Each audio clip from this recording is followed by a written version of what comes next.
자, 그러면 2차 전지 예. 배터리 이야기 한번 나눠보도록 하겠습니다. 자, 현대차 증권의 강동진 연구위원님 어서 오십시오. 네, 안녕하세요. 예, 네, 안녕하십니까? 네, 안녕하세요. 반갑습니다. 반갑습니다. 아, 2차 전지 없는 사람들 서러워서 못 살겠습니다. 그렇죠. 예. 왜 이렇게 나르는 거예요, 도대체? 왜 이렇게 뜨겁습니까, 2차 전지?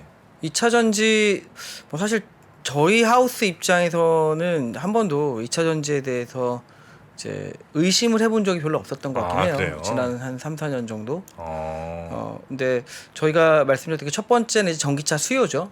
전기차 수요가 작년에도 상당히 좀 뭐 여러 가지 악재들에도 불구하고 굉장히 좋아서 처음으로 이제 전기차 판매량이 이제 전체 자동차 판매량의 10%를 넘어가는 시장이 작년을 했었던 거고요.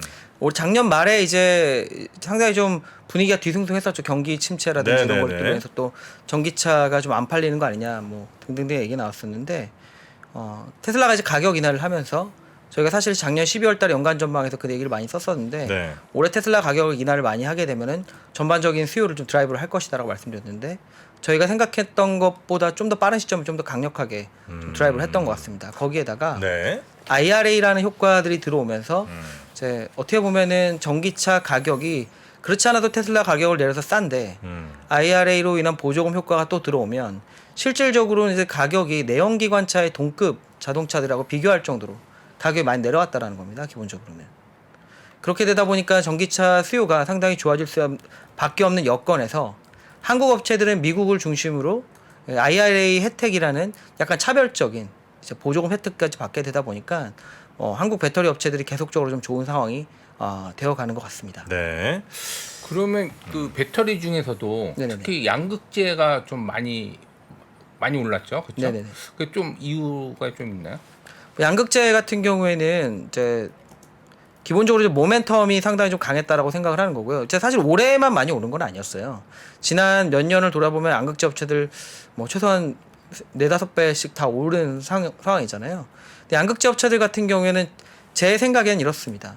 몇만 톤의 수주를 받는다 이런 모멘텀들이 있는데 이런 것들을 잘 추정해보고 그 다음에 이제 이 회사가 어느 정도 몇 년 수준에는 어느 정도의 캐파가 될 것이다.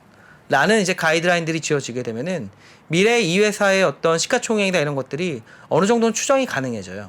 그러니까 예를 들어서 특정 업체가 뭐 향후에 10만 톤의 이제 뭐 캐파를 짓겠다라고 하면은 기본적으로 매출액이 최근에 양극재 판가나 이런 것들을 해보면 대략 뭐 얼마다 매출액이 나옵니다. 거기다 이제 마진율이라는 거는 대부분 비슷하기 때문에 거기다 이제 PER 해보면은 미래 어느 시점에 이 회사의 시가총액이 어느 정도 되겠구나라는 것이 나오기 시작을 합니다. 그럼 그거를 이제 리스크 프리미엄을 가지고 이제 현재 가치로 대략 땡겨보면 그것들이 현재 다 반영이 되고 있는 거죠. 저희가 보기엔 그래서 추가적인 모멘텀들이 그런 이제 수주 모멘텀이 나오면서 업체들이 이제 가이던스를 올릴 때마다 미래 가치를 바로바로 땡겨올 수 있는 게 아무래도 양극재다 보니까 그런 네. 쪽들 모멘텀이 좀 강했더라고 생각을 하고 있습니다. 근데 보통은 이제 이런 이른바 성장주라고 하는 그 기업들이 당연히 고금리 상황에서는 일반적으로 평가를 좀 잘 못 받잖아요. 네네네. 근데 이제 적어도 뭐 작년 12월도 그렇고 올 1월도 그렇고 금리가 이보다 더 많이 갈 거라는 생각들을 하셨을 때인 것 같은데 그렇지는 않았습니까? 그런 내용은 거의 안 봤나요? 맞습니다. 작년에 그래서 연말에 그런 우려들 때문에 실제하고는 저는 좀 다르다고 생각을 했는데 그런 우려들 때문에 게다가 실제로 자동차 할 때 파이낸셜 코스트가 이제 높아지다 보니까 더더욱이나 좀 안 되는 거 아니냐. 고금리 상황에서는 이제 결국은 할인율이 높아지니까 이제 성장 업주들 이제 디스카운트 해야 된다 얘기 나오는데 저는 이제 제가 이제 뭐 애널리스트 한지 뭐 15년 정도밖에 안 돼서 이렇게 오래되지는 않았지만 제 생각이 이렇습니다. 성장주와 가치주를 이분법적으로 이렇게 구분하는 건 굉장히 어려운 일인 거죠. 그럴 수 있겠죠. 그러니까 예를 들어서 배당 수익률을 연간으로 매년 6%를 주는 회사가 있다고 봅시다. 근데 이 회사 같은 경우에 예를 들어서 지금 시중금리가 5%가 되면 매력이 높아지는 건가요? 떨어지는 건가요? 매력이 떨어지는 거죠. 네, 근데 보통 6% 이렇게 같이 주는 업체들 보통 우리가 가치주라고 얘기를 하잖아요. 네. 그러니까 가치주가 고금리 상황에서 항상 좋은 건가요? 그렇지는 않죠. 그렇죠. 네. 그러니까 사실은 이게 이분법적으로 하는 거는 조금 어렵다라고 저희가 첫 번째 생각을 하고 있고요. 네. 두 번째는 이제 고금리 상황이긴 하지만 굉장히 재밌는 게 글로벌하게 타이트닝에 들어갔지 않습니까? 네. 글로벌 타이트닝에 들어갔는데 특정 섹터 저희가 생각하기에는 그게 이제 아무래도 에너지 전환과 관련된 이제 특히나 이제 배터리라든지 재생 에너지 같은 데서는 계속적으로 이제 보조금 같은 것들이 나옵니다. 예를 들어서 미국 IRA 같은 경우를 보면은 배터리 업체들은 직접적으로 세액 공제 혜택을 주죠. AMPC라고 해서 Advanced Manufacturing Production Credit 이런 것을 주기 때문에 현실적으로 이제 생각을 해보면은 글로벌하게 지금 타이트닝을 하고 있는데 특정 섹터에 대해서는 양적 완화를 하는 거죠. 오히려 네. 그럼 뭐 그쪽에 집중적으로 더 많이 돈이 몰릴 수밖에 없는 그런 상황이죠. 그렇죠. 그 디스카운트 레이시라는 게 그러니까 현실적인 가격은 사실 내려가는 거죠. 게다가 이런 쪽들 같은 경우는 세액공제 혜택 플러스 기본적으로 뭐 요즘에는 이제 많이 이제 뭐 일반화가 됐지만 뭐 그린본드라든지 이런 것들이 발행되는 금리 자체가 네. 기존의 다른 업체들보다 다르기 때문에 실질적으로는 이제 디스카운트 레이시라는 것이 우리가 오는 시중의 금리랑은 좀 다른 방향으로 가게 되는 거라고 생각을 하고 있습니다. 그러면 양극재 업체들 아까 말씀하셨듯이 캐파 증설이 보이고 또 수주도 받기 때문에 그런 이제 밸류에이션을 할 수 있는 부분이 있어서 좀 이제 상승을 많이 하셨다고 보는데 그러면 지금 입장에서 보면은 현재 밸류에이션이 어느 정도 좀 되고 앞으로는 뭐 가능성 뭐 지금이 거의 뭐 밸류에이션이 다 찼자 아니면은 뭐 그 연구원님이 말씀하듯이 뭐 캐파가 더 증설된다면 충분히 충분히 갈 수 있다고 있다. 어떻게 판단하세요? 그러니까 저희가 보기에는 일단 지금의 양극재 업체들의 상황은 이제 뭐 제가 특정 업체를 말하기는 어렵겠지만 기본적으로 미래 이 회사들이 얘기하고 있는 캐파 이제 가이던스나 그런 것들을 준용했을 때 매출액이나 이런 것들을 상당 부분 이제 반영하고 있다고 생각을 하고 현재 있어요. 가격은 네네네. 네. 현재 근데- 밸류에이션은 그렇죠. 현재 밸류에이션은 그렇다고 생각하고 있고 그럼 매년 이런 것들이 확인해 가면서 연간으로 뭐 2027년, 2030년에 그거에 그냥 수렴해 가는 거겠죠, 말하자면. 특별한 문제가 없다면. 예를 네. 들어서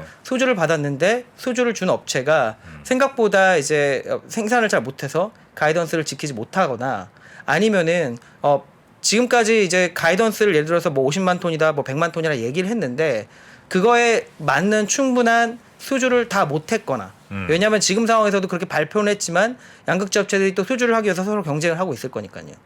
이제 그런 것들이 발표가 되거나 아니면 또 특정 업체들 같은 경우에는 몇 년에 30만 톤이다, 40만 톤 이렇게 얘기를 했는데 사실 이제 추가적인 이제 고객을 확보하거나 어떤 특정한 이슈 때문에 추가적으로 이걸 상승시키는 업체도 있겠죠.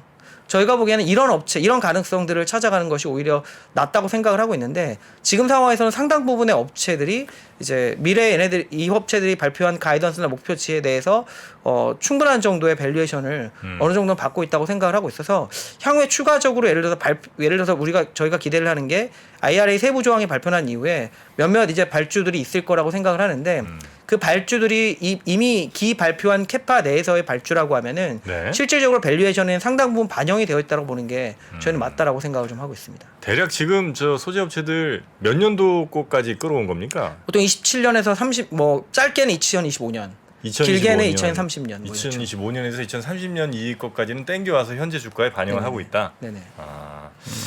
그 뭐 최근 리포트 쓰신 거에서 2차 전지 굳이 전기차만 생각할 필요 없다. ESS 쪽도 뭐 꽤나 가능성이 크다 이런 얘기를 좀 언급하셨다고 네, 그러던데. 맞습니다. 네. 그건 어떤 얘기입니까? 예, 저희가 이제 시장에서 작년이나 이제 이렇게 세미나를 계속 다녀보면 네. 이제 2차 전지 쪽에서 조금 보수적인 이제 뷰를 가지고 계시는 이제 참여자분들은 결국은 전기차 페네트레이션이 가는 길이 결국 대부분 정해져 있기 때문에 전기차 내에서 예를 들어서 2030년 정도 되면은 전체 판매량의 한 50% 정도인 뭐 4천만 대 정도가 전기차를 팔기 시작을 하면은 뭐 배터리가 그러면 대당 한 80kW가 들어가면은 전체 시장이 뭐 한 400조 정도 되니까 그 내에서 가져갈 수 있는 매출액들이라는 건 이미 다 뭐 시장에 반영되어 있는 거기 때문에 뭐가 더 이제 될 수 있느냐에 대해서 조금 이제 네거티브하게 보시거나 좀 비관적으로 보시더라고요. 근데 저희가 이제 말씀드리고 싶은 거는 배터리가 그러니까 이번에 특히나 이제 테슬라 인베스터 데이 때 그걸 확연히 좀 이해를 시켜줬는데 그 저희가 이 페이지의 그림 2번 그림을 한번 봐주시면 네네. 그 테슬라가 얘기를 했던 게 2050년까지 전 세계가 탈탄소를 하기 위해서 필요한 배터리의 양이 대략 240테라와트 정도 된다. 이렇게 얘기를 했어요. 240 테라 와트 아워. 예. 그런데 EV로 가기 위한 EV가 전반적으로 필요한 배터리 양이 115테라와트.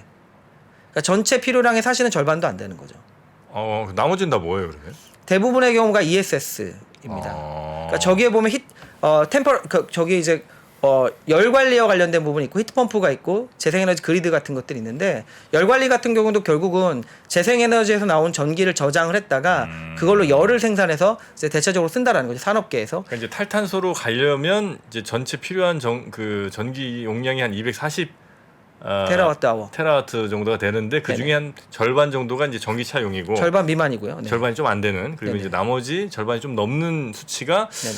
ESS 관련된 ESS랑 저 뒤쪽에 보면 이제 비행기나 뭐 이런 쪽들인데 이건 네. 시간이 좀 걸리겠지만 뭐 이번에 저희가 인터배터리도 가서 보면은 이제 항공기나 아니면은 적어도 UAM 쪽에 들어갈 수 있는 리튬 항전지나 이런 것들이 대략적으로 한 60% 정도 상용화에 가까워졌다는 얘기를 이제 엔지니어분들이 하시더라고요.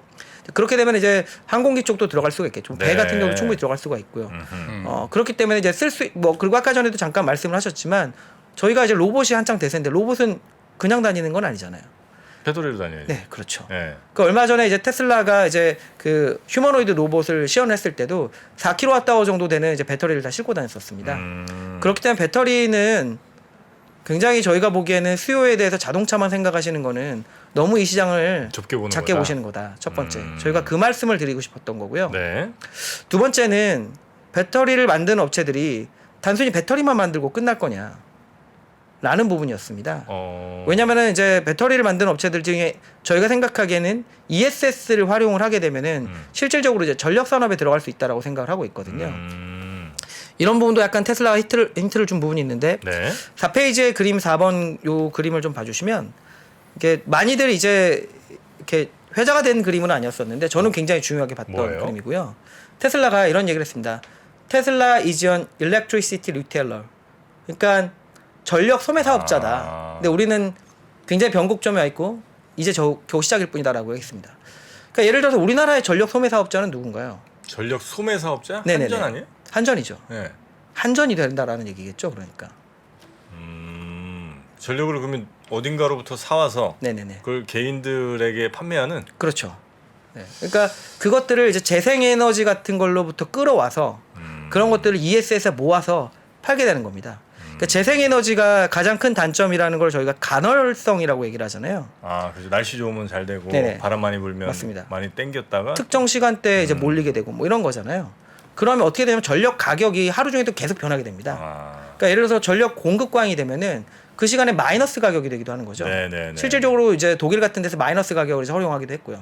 그러면 ESS를 하는 저 사업자가 그 가격, 그 전기를 우리가 사줄게 하면은 실질적으로 공짜로 사주기만 해도 이 업체 같은 경우는 그렇지 않으면 발전기를 껐었어야 됐을 거거든요. 네네네. 그런 거에 비하면 돌리면서 적당한 가격을 주고 팔면은 상당히 플러스가 되는 거죠. 아, 그럼 저렇게 쌀 때 사서 ESS에 저장해 놓고 있다가 네네. 좀 더 비쌀 때라든지 그렇죠. 아니면 하여튼 모자랄 때 다 팔 수 있는. 그렇죠. 아, 그런 걸로 이제 부가가치를 만들게 되는 겁니다. 네. 재생에너지 그걸 이제 저희가 좀 더 나아가면 이제 그 가상 발전소라고 하게 되는데 네. 왜냐면은 지금 재생에너지 같은 경우 기존의 집중형 발전이랑 좀 다르게 여기저기에 작은 발전소들이 이제 몰려 이렇게 네네. 분산되어 있잖아요. 그런 것들을 이제 끌어 모아서 중개하는 사업자들을 저희가 버추얼 파워 플랜트라고 하는데 네. 그런 사업을 이미 테슬라는 여러 곳에서 좀 진행을 하고 있고. 근데 만약에 네네. 저런 식으로 하는 게 가능하다면 네네네. 그 중앙 집중형의 ESS 뭔가 큰 센터가 필요 없이 네네네. 예를 들면 아파트면 아파트, 집이면 집 이런 데서 각자 ESS 될 만한 것들을 갖고 있다가 네네. 쌀 때 좀 땡겨 놓고 나중에 좀 없을 때 쓰고 뭐 이러면 오히려 더 나은 거 아니에요? 뭐 그럴 수도 있지만 네. 맞습니다. 그럴 수도 있고요. 근데 그렇게 하기 위해서는 거기에 들어가는 알고리즘이 상당히 좀 좋아야겠죠. 여기서부터는 또 이제 다시 테슬라가 자랑하는 AI로 들어가는 거죠.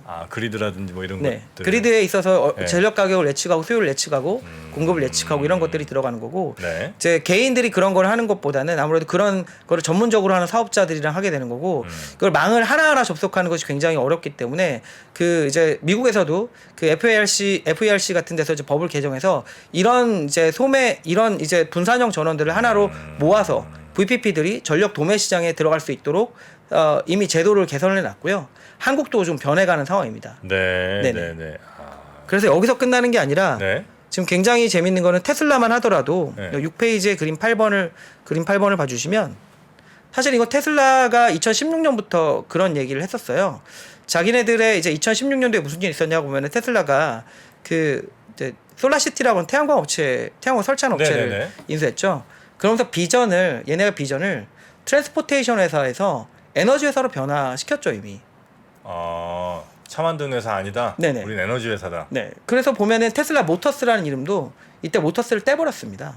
그냥 테슬라예요? 네네네. 그러니까 테슬라의 원대한 꿈은 제가 보기에는 뭐 제가 에너지 섹터를 담당해서 그렇지만 뭐 에너지 쪽에 있다. 왜냐하면 에너지 시장이 자동차 시장에 비해서 몇 배는 더 크기 때문이다라고 생각을 좀 하고 있고요. 네. 이걸 테슬라만 하느냐?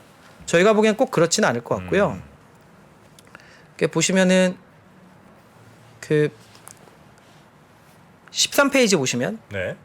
이제 국내 하나큐셀 같은 경우에도 우리나라 이제 전력 시장도 좀 바뀌게 돼서 전반적으로 이제 재생에너지가 그리드에 들어오면서 예측 가능성을 높이기 위해서 네. 중간 단계로서 이제 재생에너지 예측 제도를 시대를 합니다. 거기에 하나큐셀 같은 업체가 참여가 되어 있고요. 그다음에 LS 일렉트릭 같은 업체들도 여기 참여를 하죠. 이제 여기서 끝나는 게 아니라 또 우리나라 같은 경우에는 이제 그 재생에너지 입찰 제도라는 걸 시행해서 이제 제주도부터 시행을 하게 되는데 18페이지의 그림 31번을 보시면 LG 에너지 솔루션 같은 경우에도 제주도 재생에너지 입찰 제도에도 참여를 합니다. 네네. VPP로서 참여를 하는 거고요. 에너지 솔루션에 이제 사내 이제 벤처라고 할 수 있는 이제 AVEN이 참여를 하고 이것뿐만이 아니라 이제 그 대구 산단에 이제 대구 산단에 굉장히 노후화된 이제 그 공장 옥상들을 걷어내고 태양광 발전소를 짓는데 네. 이쪽에서도 VPP로 참여를 하게 되어 있고요. 기존에 이제 엔솔 같은 경우에는 ESS에 들어가는 배터리 렉만 이렇게 넣었었거든요. 네. 근데 이제는 거기서 끝나는 게 아니라 배터리가 들어가는 것에서 끝나는 게 아니라 ESS 이제 제품을 만듭니다. 거기에 들어가는 이제 중요한 이제 소프트웨어부터 이제 여러 가지 공조라든지 네. PCS를 만들어 넣고 거기에다 나아가서는 이것을 자기는 SS로 가지고 이런 이제 재생에너지 사업까지 가겠다라는 그림을 그리고 하는 거기 때문에 저희가 보기엔 배터리 업체들의 네네네. 미래를 단순히 우리가 만드는 거에서 끝나는 걸로 규정하기에는 갈 길이 아직 멀었다고 생각합니다. 네. LG 에너지 솔루션이잖아요. 그러면 이게 네. 아까 말씀하신 분산형 전원을 활용하기 위해서 ESS가 많이 활용이 된다. 네네네. 그게 이제 요지인데 네네. 그러면 ESS 같은 경우 우리는 이제 전기차용 배터리라든지 그런 네네. 것들은 뭐 양극재가 이렇게 들어가고 뭐 이렇게 소재가 이렇게 들어가는데 그럼 ESS용 배터리의 소재하고 비슷할 그런 것 것들을 같은데. 만든 데는 뭐 기본적으로 똑같죠. 기본적으로 비슷하고요. 그다음에 대신에 이제 ESS는 최근에 보면 전력망에 들어간 대형 ESS 같은 경우에는 뭐 에너지 밀도에 대한 제약이 좀 덜하고 또 ESS에 LFP가 들어갔을 때 좀 긍정적인 면들이 있기 때문에 LFP가 좀 많이 이제 차지하게 될 거라고 생각을 하고 있고 네. 엔솔이 그래서 이번에 이제 보시면은 인터 배터리에서도 LFP 이제 케미스트리로 만든 ESS를 이제 선보이기도 했죠. 네. 상당히 좀 신경을 많이 쓰고 있고 25년부터는 미국 쪽에 그 ESS를 만드는 LFP 케미스트로 ESS를 만드는 라인을 직접적으로 가동을 할 예정을 네. 가지고 있는 거죠. 근데 왜 배터리 만드는 회사들 지금 이제 전기차 배터리 대기도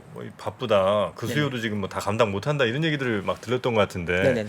만약에 ESS까지 저렇게 가게 되면 소재나 이쪽 장난 아니게 필요할 가능성이 좀 높겠군요. 뭐 장기적으로 소재도 많이 필요하겠죠. 소재 쪽도 필요할 거고 다만 이제 그러니까 ESS 같은 경우 LFP가 상당히 많이 사용이 될 거라고 네. 생각을 하고 있고 그 소재 쪽에서는 이제 뭐 저희가 보기에는 굉장히 많은 부가가치를 과연 만들어낼 수 있겠느냐는 소재 업체들이 그러니까 아까 말씀드렸지만 ESS 자체를 지금까지는 이제 만드는 거에서는 그러니까 예를 들어서 지금까지 이제 국내 배터리 업체들도 ESS 사업에서 재미를 못 봤던 게 ESS에 들어가는 배터리만 만들었을 때는 별로 이제 그렇게 큰 부가가치가 만들어지진 않았어요. 근데 진짜의 부가가치는 실질적으로 이 ESS라는 제품을 만들고 거기에 실질적으로 필요한 EMS 같은 프로그램을 넣고 장기적으로 이제 전력 가격을 팔았을 때 부가가치가 생기는 거기 때문에 네. 저희가 보기에는 장기적으로 배터리가 ESS가 에너지 플랫폼이거든요. 그러니까 이쪽에서 나오는 부가가치가 상당히 좀 클 거로 생각을 좀 하고 있는 거죠. 그러면 아까 LFP가 많이 들어가면 네네네. 중국산이 지금 어쨌든 CATL이 거의 LFP로 만들고 있는데 네네네. 그렇게 되면은 ESS도 이제 가격 경쟁력. 네네네. 그래서 그러니까 뭐 지금 하이리켈 사용하면서 자동차용은 우리가 이제 꽉 잡고 있지만은 네네네. ESS는 아까 말씀하신 대로 LFP가 많이 사용하면은 우리나라 업체가 네네네. 그 뭐 중국 업체에 비해서 네네네. 경쟁력이 좀 있을까요?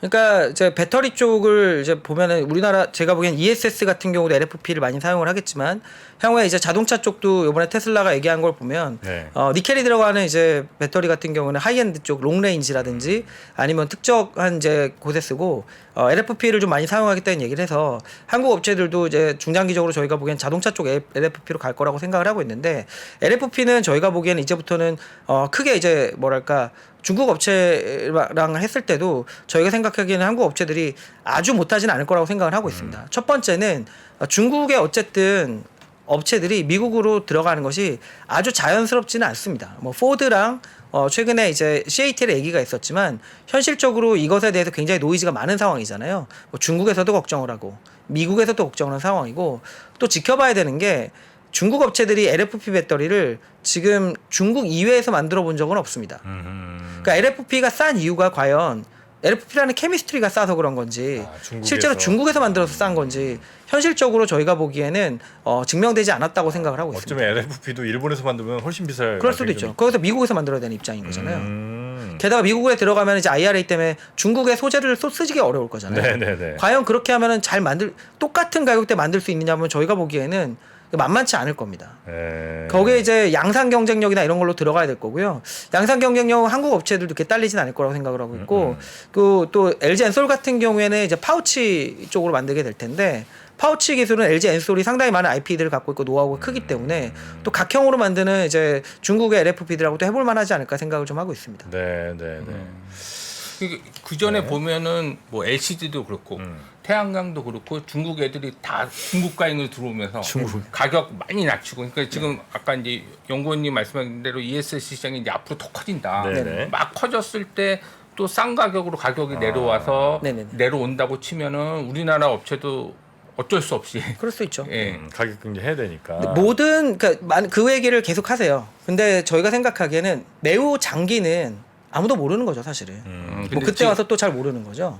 그러니까 매우 장기를 보기보다는 저희가 일단은 지금에서 5년에서 10년을 봐야 되는 상황에서는 그렇게까지는 아니라고 생각하고 그래서 저희가 ESS 단순히 제조가 아니라 그 배터리를 플랫폼으로 어떤 부가가치를 만들어낼 수 있느냐를 말씀드리는 거잖아요. 그래서 LFP 배터리 가격이 많이 내려간다고 치면은 지금 말씀드렸듯이 LG 에너지솔루션이 이제 하려고 하는 거는 ESS에 들어가는 단순히 배터리만 넣고 끝나는 게 아니라 거기 하는 전장부터 심지어 공조부터 거기에 들어가는 알고리즘 소프트웨어까지 이제 들어가게 되면은 ESS 부가가치는 거기서 나오는 거라고 생각을 하고 있거든요. 그리고 ESS를 SS로 가져가면서 거기서는 전기를 팔았을 때 나오는 부가가치가 또 생기는 거거든요. 그럼 LFP 배터리 가격이 내려가게 된다고 생각을 하면은 오히려 여기서 만드는 전기는 원가가 내려가기 때문에 더 많은 고객을 이제 확보할 수가 있겠죠. 네네. 그런 측면에서 저희가 더더욱이나 이 플랫폼으로 활용할 수 있는 배터리 셀 업체들에 대해서 더더욱 관심을 가져야 된다고 보는 거죠. 그러니까 지금까지 보면은 배터리 산업 등에서 특히 자동차용 배터리 같은 경우에는 실질적으로 가격이 내려갈 수밖에 없을 거예요. 네. 그런데 보시면은 그 저희가 9페이지에 그림 14번을 보시면 네네네. 테슬라 에너지 사업에 저희가 ASP를 추정을 해보면 킬로와트어당 500불이 나오거든요. 굉장히 신기한 일입니다. 배터리 판가가 지금 140불대거든요. 500불의 가치를 만들어내고 있는 거잖아요. 아하. 그리고 여기에 전기와 이제 여기 고객을 더 붙이면은 더 올라갈 수도 있는 거죠, 말하자면. 실제로 부가가치는 배터리 제조만 해서 만들어지는 게 아니라 여기서는 ESS 같은 경우에는 전력 판매까지 가는 그 과정에서 만들어지는 거기 때문에 이 플랫폼 사업으로서의 가치가 상당히 저는 중요하다고 보고 있어서 그래서 더더욱이나 소재 업체들 대비해서는 이쪽으로 가면서 더더욱이나 이제 셀 업체들에 대해서 관심을 더 가져야 된다고 보는 거죠. 그러니까 배터리 ESS 배터리만이 아니라 이제 시스템적으로 움직여야 되기 때문에 뭐 저장을 하던 방출을 하던 네네. 그런 부분들의 뭐 시스템이 있으니까 궁극적으로 전기를 팔겠죠. 예, 그러니까 전기를 파는데 이제 그런 부분들에 대해서 그 극단적으로 네네. 뭐 중국산 배터리를 쓰고 네네. 이렇게 ESS를 꾸며서 시스템으로 만들어서 납품을 할 네네. 수도 있고 아까 하는 대로 전기 사업자가 돼서 네네. 할 수도 있다. 그렇죠. 그래서 셀 업체를 좀 눈여겨 봐야 된다. 그래서 재밌는 게 그 5페이지 그림 5번을 봐주시면 테슬라가 무슨 사업을 하냐면은 올해 7월 달부터 그 텍사스에서 그 밤새도록 이제 충전하는 이제 그 완속 충전을 한 달에 30불 내면 무제한 사용할 수 있게 해줍니다. 이게 뭐냐면은 텍사스에 그 재생에너지 꽤 많아요. 네. 그래서 풍력이 밤에는 노는 거죠. 그런 풍력들을 굉장히 싼 가격에 끌어와서 30불 받고 파는 겁니다. 그러면 이제 사실상 거기에다가 원가는 거의 제로에 가까울 거고 부가가치 이만큼 만들어내는 거죠. 사실 이런 게 ESS를 통해서 가치를 만들어낼 수 있는 거죠. 아 그렇군요. 네. 자, 하여튼 전력 혹은 뭐 에너지라는 게 인류에 있어서 가장 중요한 사실은 테마 중에 하나인데 네네네. 그게 대전환의 시기에 지금 이제 저희가 놓여 있는 거고 네네. 그 중심에 아마도 현재까지 봐서는 이런 뭐 전기 관련된 2차 전지 쪽이 그 주인공이 아닌가 싶은 생각이 좀 들기는 합니다. 네. 거기에 또 2차 전지는 우리가 굉장히 또 강점을 갖고 있으니까. 그래서 저희가 이제 진짜로 말씀드리실 게 뭐냐면은 20페이지에 그림 34번인데요. 저희가 에너지 전환이라고 하는 것의 실체가 뭐냐라고 한 마디로 저희가 그 정의를 하면은 저는 전기화라고 생각하고 있습니다. 다시 한번요? 전기화, 네. 일렉트리피케이션이죠. 네. 그러니까 기존에는 오일을 쓰던 자동차가 전기로 가게 되잖아요. 그렇죠. 그 다음에 이제 아까 전에 히트펌프나 이런 것들도 말씀을 드렸는데 히트펌프 같은 경우도 뭐냐면은 기존에는 난방을 가스로 했는데 전기를 받아서 전기로 난방을 하자는 거죠. 그러면 가스로 쓰던 거, 그 다음에 이제 오일로 쓰던 거 다 전기로 가겠다라는 겁니다. 전력 수요가 그래서 지금 예측치를 보시는 것처럼 전기 하나로 통일되는 거예요. 그동안 전기가 2020년 기준으로 대략 27,000TWh 정도였는데 네. 수요가 공급이. 근데 2050년 되면 이게 한 3배 정도 시장으로 커진다라는 거죠. 근데 그 중에 전기를 생산하는 주체의 거의 80%가 태양광과 풍력이라는 얘기고 태양광과 풍력은 당연히 ESS에 연결돼서 사용되어져야 될 겁니다. 그러니까 우리는 전기화의 시대에 살고 있는 거죠. 네네네. 물론 이제 지금도 전기를 엄청나게 사용하지만 지금은 기름을 떼든 혹은 뭐 저 가스를 떼든 이런 걸 통해서 전기로 바꿔서 뭘 이제 사용하는 경우가 많은데 네네네. 그 모든 게 방향은 확실히 이제 재생에너지. 네네. 예를 들면 뭐 태양광이 됐든 풍력이 됐든 네네네. 이쪽에서 발전하는 에너지로 네네. 우리의 거의 모든 활동들을 좀 도움받게 이렇게 이제 간다는 거군요. 네네. 딱 언론에서 봤더니 그 송배전 시설에도 네네네. 그 한전도 한 3천억 4천억씩 계속 발주를 네. 들어가요. ESS 네네네. 설치하려고. 맞습니다. 그래서 과거 같으면은 에너지 시스템에 투자한다 그러면은 뭐 송유관 짓고 뭐 가스관 많이 지어야 되겠지만 송유관은 둘째치고 가스관은 어느 정도 짓겠지만 이제는 그런 에너지가 흐를 수 있는 길이 그런 망인 거겠죠. 그리드. 그런 쪽 투자 쪽이 많이 일어나면서 관련 업체들도 주가가 많이 올랐던 거고요. 네. 이게 이제 혹시 근데 요즘에 굉장히 그 전기 쪽 이쪽으로 이제 많이 관심이 가지면서 이쪽에 우리가 너무 집중해서 혹시 이것만 보이는 건 아닌가 하는 걱정도 살짝 좀 해보는데 예를 들어 지금보다 천연가스 가격이든 뭐든 가격이 더 많이 떨어지는 때가 오면 네네. 물론 이제 환경 생각하면 이제 당연히 방향이 이리로 네네. 더 가겠습니다만 너무 경제적인 이게 차이가 좀 나면 어쨌든 지금도 당장 저 유럽 같은 데도 상당히 그 전통 에너지 만드는 방식으로 또 약간 가 있는 거 아니겠습니까? 그렇진 않나요? 그렇진 않은 것 그래요? 같고요. 그러니까 천연가스 가격이 최근에 굉장히 급락했죠. 급락을 했는데 그럼에도 불구하고 저희가 그리드 패리티라고 하는 것이 많이 이루어졌다라고들 얘기를 하죠. 재생에너지로 만드는 전기가 네. 현재로서는 모든 전기 중에서 특히나 태양광 같은 경우에는 가장 싼 구간으로 이미 접어들었다라고 보셔도 무방합니다. 네. 네네. 근데 이제 왜 자꾸 이런 생각을 제가 하냐면 지금도 사실 전기가 아주 뭐 넉넉한 상황은 아닌 것 같아요. 네네. 뭐 우리나라는 그래도 비교적 전기를 좀 여유 있게 쓰는 나라인 것 같은데 그렇지 않고 뭐 유럽이라든지 이런 데 가면 굉장히 또 전기를 아껴가면서 쓰는 게 이제 가격이 워낙 이제 비싸다 보니까 네네. 더 그러는 것 같은데 그 얘기는 전기가 아주 풍부하지는 않은 것 같거든요. 네네네. 전기 만들어내는데 들어간 뭐 여러 가지 돈들이 이제 굉장히 큰 건데 여기에 지금 현재 사용하는 전기를 다 재생에너지 정도로 이렇게 바꾸려면 뭐 어마어마한 비용에 이 출혈이 좀 필요할 것 같은데 네네네. 이거 과연 그리고 더군다나 앞으로는 전기 점점 사람들이 자동차도 전기로 타고 다니고 혹은 뭐 집에 저 난방도 다 전기로 하게 되고 이러면 이제 지금 사용하는 전 세계 사용하는 양보다 훨씬 더 많은 양들을 사용할 거 아닙니까? 네, 한 3배 정도 큰다고 아까 차트 보여드렸어요. 예, 그리고 거기다가 지금은 현재 많이 쓰고 있지 않은 예를 들면 제3세계 같은 나라들도 점점 이제 전기를 많이 사용하게 될 텐데 네네네. 그 나라들 사용까지 다 지금 계산하지 못하는 것까지 다 플러스 된다면 훨씬 더 지금 우리가 생각하는 것보다 많은 양의 재생에너지를 네네네. 압도적으로 많이 생산해야 될 것 같은데 네네네. 과연 그게 가능은 한 건가? 그럼 어떻게 해야 될까요? 아 그럼 어떻게 되냐? 왜냐면은 그러니까 되게 재밌는 차트를 하나 보여드릴게요. 네. 그 22페이지의 그림 39번을 봐주시면 테슬라가 했던 얘기도 같은 얘기고 제가 뭐 작년에 뭐 3% 나와서 했던 소개했던 제 책에도 이미 있었던 얘기긴 네, 한데 네. 전력 사용을 확대했더니 전체 총 에너지 사용량을 감소합니다. 전력 사용을 확대하니? 네네. 그러니까 테슬라가 이번에 무슨 얘기를 했냐면은 네. 우리가 알고 있는 전통 내연기관 같은 경우에는 들어온 에너지에 사실상 3분의 1도 다 사용을 못 한다라는 거예요. 나머지는 열로 나가거나 손실이 된다라는 거죠. 전기차? 아니요? 그냥 일반 내연기관 내연기관 자동차? 아, 네네네. 근데 전기는 그럴 일이 사실 별로 없는 거고요. 아, 전기는 그러면 예를 들어 태양으로 부터 받은 에너지에 네네네. 전기차로 모터를 구동할 때 몇 퍼센트 정도 혹시 나온다 계산이 나오나요? 그 상당히 제가 아는 거는 이제 100%에 가까운 에너지가 나오는 걸로 알고 있고요.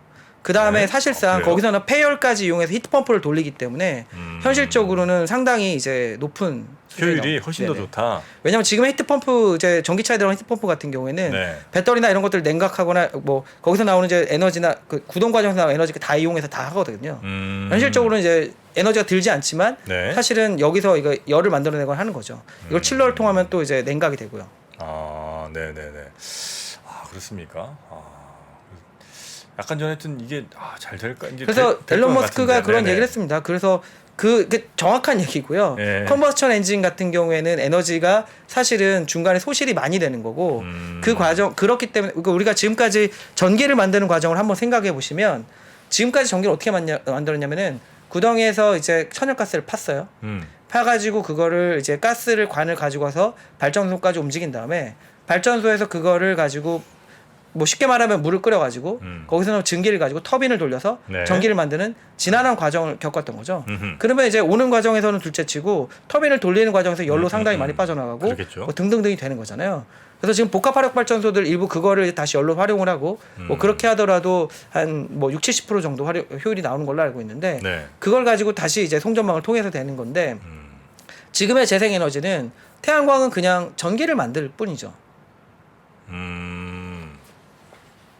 전기를 만들고 바로 그 전기를 쓸 수 있는가 네네. 있으니까 효율이 훨씬 더 좋을 수밖에 없죠. 좋을 수밖에 우리가 없다. 웰투일이라고 하는 관점에서 보면은 전기를 쓰는 것이 훨씬 더 재생에너지를 통해서 전기를 쓰는 것이 가장 효율적인 방법이고 그것 때문에 장기적으로 봤을 때 이것이야말로 에너지 네네. 사용을 실질적으로 효율적으로 하는 방법이다라는 이제 연구 결과들은 이건 제가 한 말은 아니고 이 네네네네. 차트는 IEA에서 얘기한 겁니다. 네. 그럼 지금 현재 이제 배터리 사업 배터리를 이제 만들고 있는 셀 업체들 한 대표적으로 3개 있잖아요. 네네.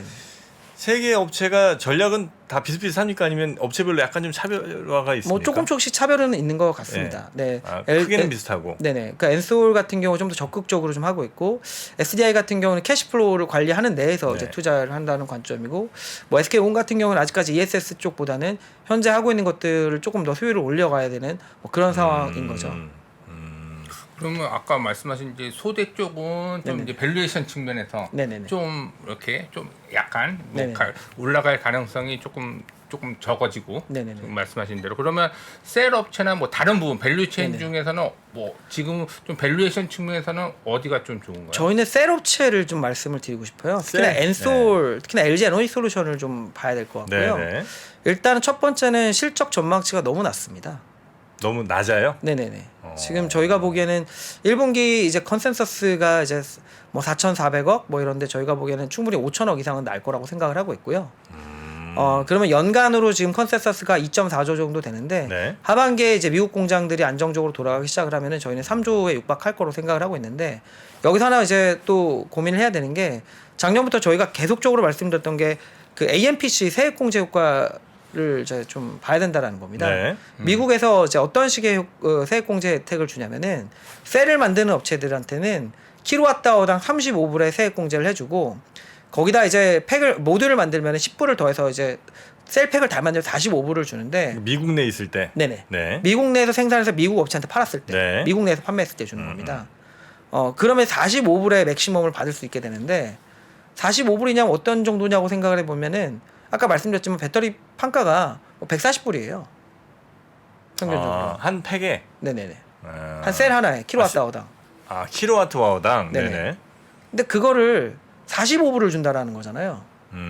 이게 엄청난 양을 이제 세액공제로 주는 건데 네. 세액공제라는 건 말 그대로 이제 세금을 공제해 주는 건데 네. 단순히 세액공제를 그냥 세금을 낼 게 있으면 그걸 까준다라는 개념이 아니라 다이렉트 페이먼트가 되어 있습니다. 조항이. 마치 환급해 주는 것처럼. 그냥 돈을 준다는 얘기죠.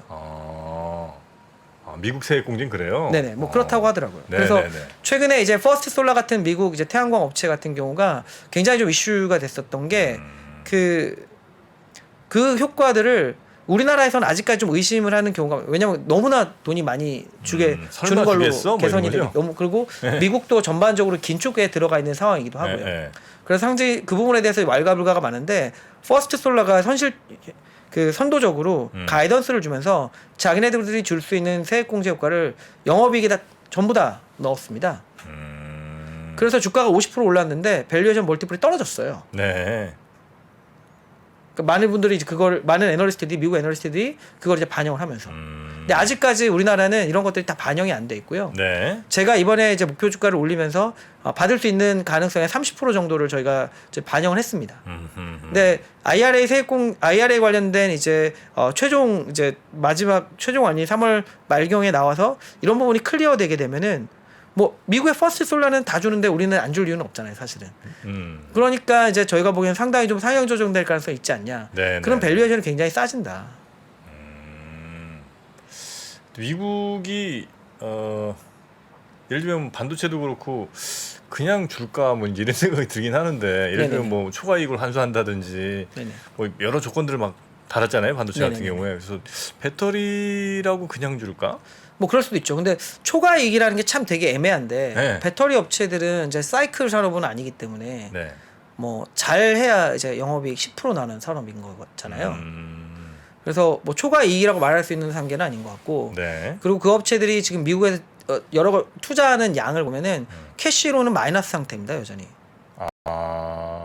워낙 투자를 많이 해야 되니까. 네네네네. 그래서 그런 거에 대해서 보조하는 것은 뭐 미국의 정책 방향과도 맞고 네네. 아마 여기에 뭐 특별히 반도체처럼 그런 여러 가지 잡다한 조건들, 힘든 조건들을 달지는 아마 않을 것으로 저희가 보입니다. 생각하기에는 아직까지 뭐 그런 부분들은 아니라고 생각을 하고 있고 네. 특히나 이제 뭐 2차 전지 같은 경우에는 굉장히 핵심적인 기술임에도 불구하고 미국이 아직 가지지 못한 기술이라는 거에 저희가 보기에는 이제 좀 중요한 방점이 있지 않나 생각을 하고 있습니다. 네. 지금 현재 그 조인트 벤처 뭐 이런 거는 계속해서 만들고 일어나고 있습니다. 있는 거죠? 네네네. 어. 지금 뭐 GM3기 그다음에 스텔란티스 뭐 계속적으로 좀 나오고 있고 4기 관련돼서도 SDI 얘기가 좀 계속 나오고 있는 상황이고요. 뭐 포드는 이제 결국 SK랑 하고 있는 상황이기도 하고 미국의 업체들은 이미 JV나 이런 것들이 나오고 있는 상황이죠. 네네네. 그러면 셀 업체들은 이게 아까 2025년 양극재 업체들은 뭐 30년까지 끌어오는데 셀 업체는 지금 밸류에이션이 그 정도는 아닌가요? 저희가 보기에는 이제 2025년 정도까지를 이제 보고 있는 건데 저희가 좀 말씀을 드리면 이게 조금 LG 에너지솔루션 기준으로 이제 상당히 이제 밸류에이션이라는 것이 좀 그렇긴 하지만 저희가 말씀드렸지만 이미 시장 전망치가 너무 낮고요. 거기에다가 저희가 얘네가 받을 수 있는 세액공제 혜택을 한 30%만 반영을 해도 2025년 정도를 끌어온다고 하면은 밸류에이션이 이제 20배대가 됩니다. 근데 여기에서 이제 말씀드렸듯이 세액공제 30%만 반영했기 때문에 저희가 생각해 좀 더 받게 되면은 훨씬 더 떨어지게 되는 거죠. 네. 이 배터리 그러니까 지금의 양극재 업체들하고 이제 저희가 소재 업체들을 좀 비교해서 말씀을 드리면 네. 소재 업체들은 실질적으로 그 실적 전망치가 하향 조정이 됐거든요. 주가는 올랐으니까 멀티플이 부담이 사실은 되는 상황이긴 한데 네네네. 오히려 엔솔 같은 업체들은 주가는 뭐 최근에 좀 올라오긴 했지만 실제 정고점 수준을 아직 가지 못하고 있는 상황이잖아요.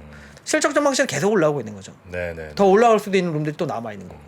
그 초반에 주셨던 말씀 중에 하나만 더 듣고 좀 마무리하면 좋을 것 같은데 네네네. 그 전체적으로 QT 그러니까 양적 긴축이 가는 상황에서 거의 요 에너지 전환 그러니까 이 배터리 업계 요쪽에는 돈이 몰리는 그래서 이쪽만 양적 완화가 되는 그런 상황이라고 말씀해 주셨잖아요. 네네네.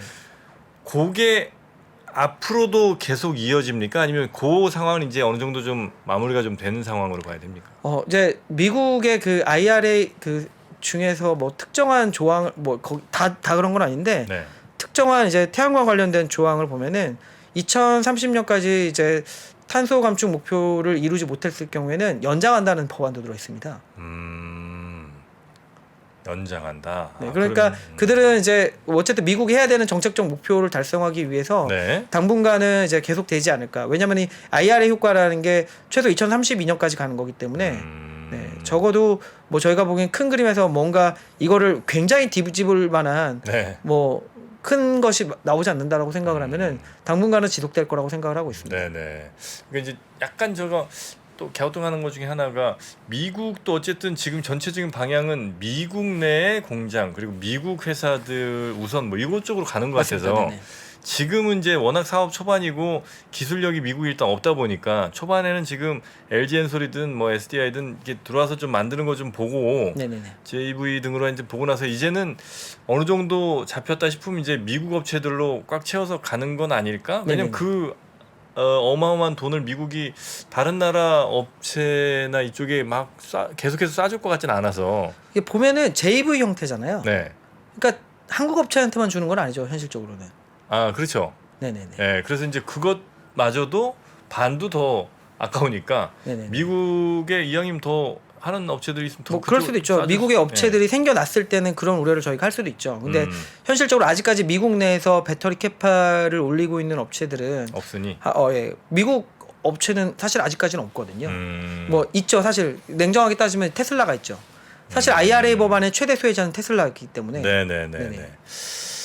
알겠습니다. 아, 다시 또 어깨가 또 으쓱해지는 한편 정말 언제까지 가나 궁금함이 또 생기는 그런 시간이었던 것 같습니다. 자 오늘 배터리 이야기 현대차증권의 강동진 연구위원과 함께 나눠봤고요.